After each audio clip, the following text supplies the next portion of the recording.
11절까지 같이 한번 보겠습니다. 너희가 나를 알았더라면 내 아버지도 알았으리로다. 이제부터는 너희가 그를 보았고 또 보았느니라.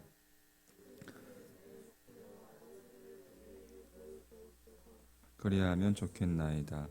예수께서 이르시되 빌립아, 내가 이렇게 오래 너희와 함께 있으되 내가 나를 알지 못하느냐? 나를 본 자는 자여 아버지를 보여라 하느냐? 내가 아버지 안에 거하고 아버지는 내 안에 계신 것을 내가 믿지 아니하느냐? 내가 너희에게 이르는 말은 스스로 하는 것이 아니라 아버지께서 내 안에 계셔서 그의 일을 하시는 것이라. 내가 아버지 안에 거하고 아버지께서 내 안에 계심을 믿으라. 그렇지 못하겠거든 행하는 그 일로 말미암아 나를 믿으라. 아멘. 네, 1000번째. 자, 예수님께서 이제 내가 곧 길이요 진리요 생명이다. 나로 말미암지 않고 아버지께로 올 자가 없다. 라고 이야기하니까 빌립이 그러면 주여 아버지를 보여달라고 그렇게 이야기합니다. 그때 빌립이 그러니까 빌립의 고백을 들으신 주님께서 오랫동안 내가 너희들과 함께했는데 아버지를 보지 못했냐? 내가 아버지 안에 거하고 또 아버지가 내 안에 계신 것을 알지 못하느냐? 그렇게 이야기하니까 또 빌립이 여전히 충분하지 못한 그런 모습으로 또 생각으로 이제 주님께 다시 묻죠. 그래서 10절 말씀에 하반절에 보면은 내가 너희에게 이르는 말은 스스로 하는 것이 아니라 아버지께서 내 안에 계셔서 그의 일을 하는 것이다. 11절에 내가 아버지 안에 거하고 아버지께서 내 안에 계심을 믿으라. 그렇지 못하겠거든 행하는 그 일로 말미암아 나를 믿으라. 이렇게 이야기했습니다. 주님께서 행하시는 행동, 당신의 행동을 보고 당신이 성자 하나님이라는 사실, 하나님의 아들이라는 사실을 믿으라. 이렇게 이야기했어요. 어제까지 이렇게 이야기를 했는데 그렇죠? 사람의 한마디 말보다 그 사람의 행동을 통해서 우리는 그 사람을 알 수가 있어요. 우리와 똑같이 육신을 입고 오신 주님께서 하나님의 독생자이신 진정 하나님의 독생자이신 성자 하나님이시라면 그것은 인간인 우리와 전혀 다른 하나님 독생자로서의 행동, 성자 하나님으로서 행하시는 그 일로 증명되어져야 합니다.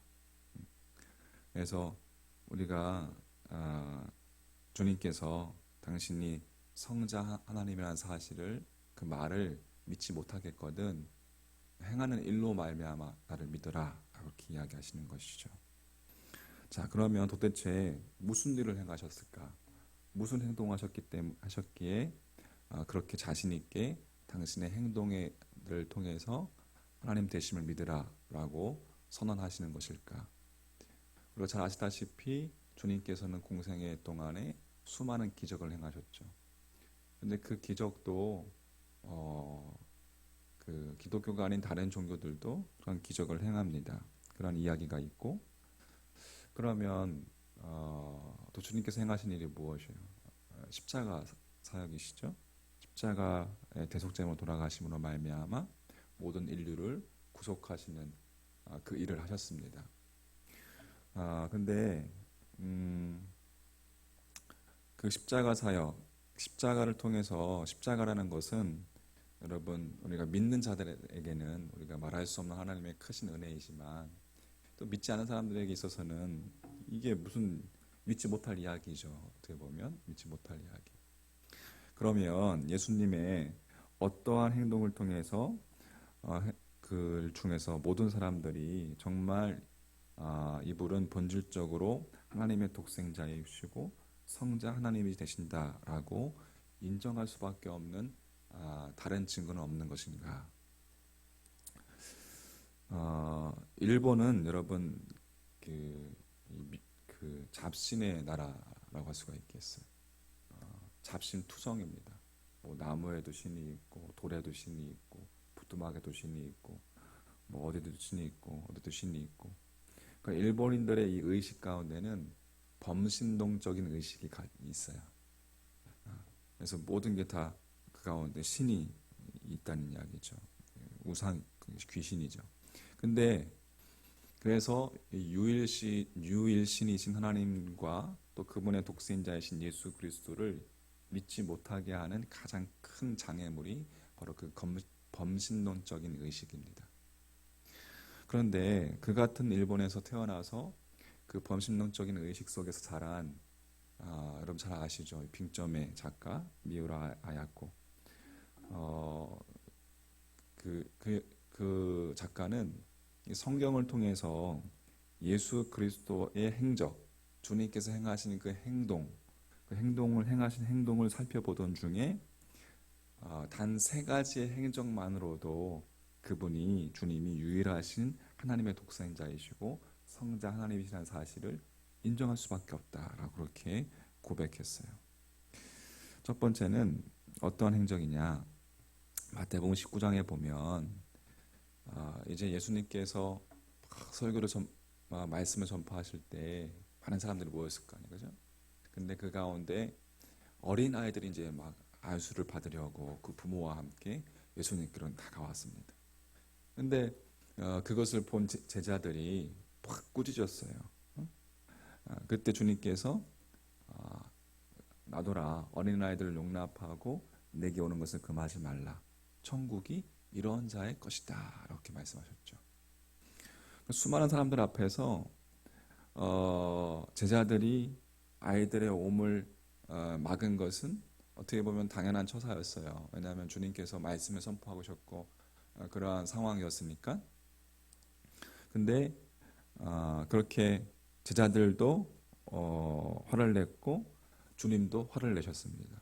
근데 제자들은 그 설교에 방해가 되는 아이들을 그렇게 방해꾼으로 생각하고 화를 내었지만 주님의 화는 제자들에게 무시당하는 그 어린 아이들의 인격 때문에 제자들에게 화를 내셨습니다. 주님의 화와 제자들의 화의 방향과 목적이 틀렸죠. 그리고 주님께서는 하나님의 나라는 이런 자의 것이다 라고 어린아이들을 칭찬까지 해주셨습니다. 그 행동을 보면서 이 미우라 아야코가 정말 이렇게 작고 약하고 능력 없는 자의 표상인 이 어린아이의 인격을 이렇게 올바르게 대접하시는 그 주님의 행적 속에서 모습 속에서 만인을 바르게 사랑하시는 하나님을 본 것이죠. 두 번째는 마가복음 10장에 보면 이제 소경 바디메오 이야기가 나옵니다. 소경 거지 바디메오. 이 소경 바디메오도 주님을 향해서 막 소리를 쳤죠. 불쌍히 여겨 주십시오. 막 소리를 쳤어요. 그때 또 제자들이 그 소경 거지 바디메오를 막 꾸짖었습니다. 거지 주제에 주님의 이름을 함부로 부르는 그러한 불손한 모습을 보면서 또 이 제자들도 또 소경 거지 바디메오를 막 꾸짖었어요.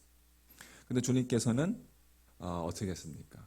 만민 앞에서 보는 앞에서 그 당신을 부르는 그 소경 거지를 불러서 바디메오를 불러서 세우시고 그리고 따뜻하게 따스한 목소리로 물으셨죠. 네가 보기를 원하느냐? 그때 소경 바디메오가 주님 제가 보기를 원하나이다. 어떻게 했어요? 주님께서 즉석에서 소경 바디메오의 눈을 뜨게 해주셨어요. 자, 상대할 가치조차 없어 보이는 그 거지에게 그와 같이 놀라운 일을 해주셨다면 그 다음엔 어떻게 하겠습니까? 많은 사람들 앞에서 그러한 기적을 행했기 때문에 자기 자신을 과시하려고 할 것 아니겠어요? 응? 어때? 잘 봤지? 하면서 난 이렇게 굉장한 사람이야 라고 과시할 거예요. 그런데 놀랍게도 소경 바디메오의 눈을 고쳐주신 그 주님은 어떻게 이야기하냐면 그 소경 바디메오를 향해서 네 믿음이 너를 구원하였느니라 라고 그렇게 말씀하셨어요. 쓸모없는 인간이라고 버림받은 그 거지 안에도 위대한 능력과 위대한 가능성이 깃들어 있다는 사실을 주님께서는 인정한 것이죠. 네 믿음이 너를 구원하였느니라. 그 주님의 행적 속에서 미우라 아야코는 만인을 당신의 형상으로 그렇게 창조하신 하나님을 본 것이죠. 세 번째는 요한복음 9장에 보면 또 소경이 나옵니다. 앞을 보지 못하는. 근데 이제 그 소경 앞에 제자들이 또 주님께 묻습니다. 주님, 이 사람이 소경으로 태어난 것이 누구의 죄입니까? 이 사람의 죄입니까? 아니면 저 부모의 죄입니까? 자, 그 질문은 뭐야? 무슨 이야기예요? 이 소경이야말로 하나님의 저주를 받은 자입니다. 라고 그렇게 이야기하는 제자들의, 건강한 자들의 오만함이죠. 자, 그 소리를 들어야만 했던 그 소경의 마음은 어땠을까요? 주님 앞에서 제자들이 쏟닥쏟닥 거리는 거야. 누구의 죄인가? 이 사람의 죄인가? 부모의 죄인가? 그 소경의 마음이 어땠을까요, 여러분? 얼마나 자신을 비관하면서 살아왔겠습니까? 근데 주님께서는 달랐죠. 그 제자들의 저주에 찬 그 질문에 본인의 죄도 아니고 부모의 죄도 아니다. 응? 오직 하나님께서 이 사람을 통해서 당신의 일을 나타내려고 하시는, 하나님께서 이 사람을 쓰시기 위함이다 라고 그렇게 대답을 하십니다. 그리고 그의 눈을 뜨게 해주시죠. 자, 주님의 그 한마디로 인해서 스스로 저주받았다고 생각했던 그 소경이, 절망에 빠져있던 그 소경이 얼마나 큰 소망을 받았겠어요. 그리고 얼마나 놀라운 기적을 경험했겠어요. 그 행적을 본 미우라 아야코가 이 세상 모든 사람들이 저주받았다고 생각하는 사람도 하나님께서는 당신의 뜻을 따라서 사용하시는, 쓰시는 것을 증명해 보이시는 그 주님의 행적 속에서 만인을 사랑하시는, 만인을 당신의 도구로 쓰시는 살아계신 하나님을 보게 된 것이죠. 할렐루야. 중요한 것은 그 미우라 아야코 여사가 그렇게 주님의 행하신 일들을 통해서 하나님을 발견하고 하나님을 만났지만 그것으로 그치지 않고 그 순간부터 자신도 자신의 삶을 통해서 자신이 행하는 일들을 통해서 살아계신 하나님을 나타내고자 하였고, 그렇게 살았고, 그렇게 미우라 아야코의 그 삶을 통해서 많은 사람들이 하나님을 만나게 되는 역사가 있었다는 것입니다. 우리는 어린아이들처럼 약하고 작은 자들입니다. 하지만 예수 그리스도를 통해서 모든 인간을 바르게 대우하시는 하나님을 만나게 됩니다. 우리는 소경 거지 바디메오처럼 아무짝에도 쓸모없는 인간들이었습니다. 그러나 우리 각자에게 주신 달란트, 위대한 능력과 또 가능성, 그것이 있다는 것을 일깨워 주신 주님, 그 주님 때문에 우리가 진리 위에 바로 설 수 있는 자들이 되었습니다. 우리는 모두 죄의 저주를 받은 것처럼 또 받은 자로 우리의 영혼이 정말 날 때부터 소경된 것처럼 그러한 절망의 어둠 속에 갇혀 있던 자들이었지만 하나님께서 우리를 결코 저주치 아니하시고 예수 그리스도를 통해서 한 사람 한 사람을 하나님의 뜻을 위한 당신의 도구로 불러주셨습니다. 그것으로 인해서 우리는 하나님의 영광을 위해서 사는 그리스도인, 하나님을 아버지로 섬기는 하나님의 자녀들이 되었어요. 그렇다면 우리가 하나님의 자녀가 되었다면 그 하나님 자녀 되었음의 증거는 우리의 말이 아니라 우리의 삶을 통해서, 우리의 행동으로, 우리가 해나가는 일로, 행적으로 드러나야만 한다는 거예요. 그것만이 우리의 말이 진심이라는 사실을 증거할 수 있는 것입니다. 설교도 마찬가지입니다. 이 설교는 이 공기의 흐름 가운데 잠깐 있다 사라지는 말이에요. 말에 불과합니다. 이 말이 우리의 심령 가운데에 들어가서 뿌리를 내리고 싹을 틔워야 돼요. 그리고 생명으로 여러분 각자의 삶 속에서 행동으로 꽃을 피워야 해요. 열매를 맺어야 해요. 할렐루야. 그게 하나님의 자녀인 증거를 사람들에게 나타내는 방법인 거예요. 자, 우리의 말이, 우리의 손이, 우리의 발이, 우리의 삶이, 우리의 중심이 하나님의 것이 되게 삶으로 살아낼 수 있는 여러분과 제 믿음 되기를 간절히 소망합니다. 그러면서 세상을 향해서 이렇게 선언하는 거예요.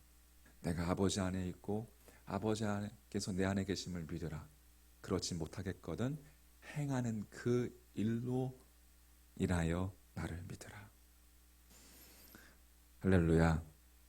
지금 내가 행하고 있는 일들을 여러분 되돌아보시고 하나님의 자녀로서 우리의 삶의 행동을 통해서 하나님의 살아계심이 드러나는 삶을 사는 여러분 모두가 다 되시기를 주의 이름으로 간절히 축원합니다.